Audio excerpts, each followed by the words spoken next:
அனைவருக்கும் வணக்கம். என் மகனுக்கு திருமணம் எப்போது என்று கேட்டு வந்த பிரசனம். பொதுவாக ஜாமக்கோல் பிரசன்னத்தில் எந்த வகையான கேள்வியாக இருந்தாலும் எளிதாக அதுக்கான ஒரு வழிகாட்டுதலையும் அதற்கான ஒரு தீர்வுகளையும் கொடுக்க முடியும். இப்போ இவங்க கேட்டிருக்க கேள்வி, என் மகனுக்கு திருமணம் எப்போது. சரி, உதயமாக வந்திருக்கிறது மிதுன உதயம், ஆருடம் கன்னி ஆருடம். உதயத்தை நோக்கி சூரிய பகவான் வரார். உதயத்தில் 7ஆம் அதிபதி குரு இருக்கார். அப்போ உதயத்துக்கு 7ஆம் அதிபதி தொடர்பு பெறும்போது திருமணம் பற்றிய கேள்வி சரியான கேள்வி. கவிப்பு உதயத்திற்கு 9ஆம் இடத்துல இருக்குது. இதில் என்ன நம்ம பார்க்கணும் அப்படின்னா, உதயாதிபதி பலத்தை பார்க்கணும். எப்பயுமே ஒரு கேள்வி கேட்டிருக்காங்க, அந்த கேள்விக்கு அந்த நபர் தகுதியானவரா அப்படின்னு சொல்லி பார்க்கும்போது உதயாதிபதி உள்கட்டத்தில் உதயாதிபதினு சொல்லக்கூடிய புதன் பலமாக இருக்கார், உச்சமான அமைப்பில் இருக்கார்.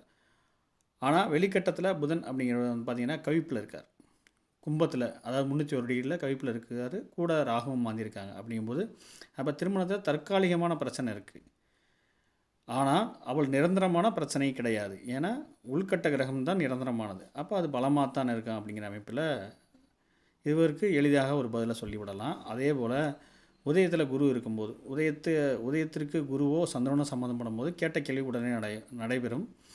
அதே போல் உதயத்துக்கோ உதயாதிபதிக்கோ குருவோட பார்வை, குருவோட தொடர்பு இருக்கும்போது அதற்கான வழிபாடும் வழிகாட்டுதலும் கரெக்டாக இருந்தால் அவங்க சீக்கிரமாக அதற்கான பலனை அனுபவிக்க முடியும். அப்படிங்கும்போது இங்கே பார்த்திங்கன்னா உதயத்திலே குரு இருக்கார். வெளிக்கட்டத்தில் கவிப்பில் இருக்கக்கூடிய அந்த புதனையும் குரு பார்க்கும் பொழுது இதற்கான வழிபாடுகள் செய்யும்போது உடனே நடைபெறும், திருமணம் நடைபெறும். அப்போ இதற்கான பரிகார வழிபாடுகள் சொன்னோம். அதை போய் அவங்க கரெக்டான டயத்துக்கு செஞ்சாங்க. அவங்களுக்கு கரெக்டாக நம்ம சொன்ன தேதியில், அதாவது இதை பண்ணுங்கள், அடுத்து ஒரு 3 மாதத்துக்குள்ளே இதற்கான நல்ல செய்தி கிடைக்கும் அப்படின்னு சொல்லியிருந்தோம். இப்போ அவருக்கு வருகின்ற தை மாதம் திருமணம் நிச்சயிக்கப்பட்டிருக்கு. இதை பற்றி நீங்கள் டீட்டெயில்டாக தெரிஞ்சுக்கணும் அப்படின்னா அதற்கான வீடியோ லிங்க்கு கொடுத்துருக்கேன். அதில் போய் முழுசாக பாருங்கள். நல்லது நடக்கும், நல்லதே நடக்கும், நல்லது நடக்கட்டும்.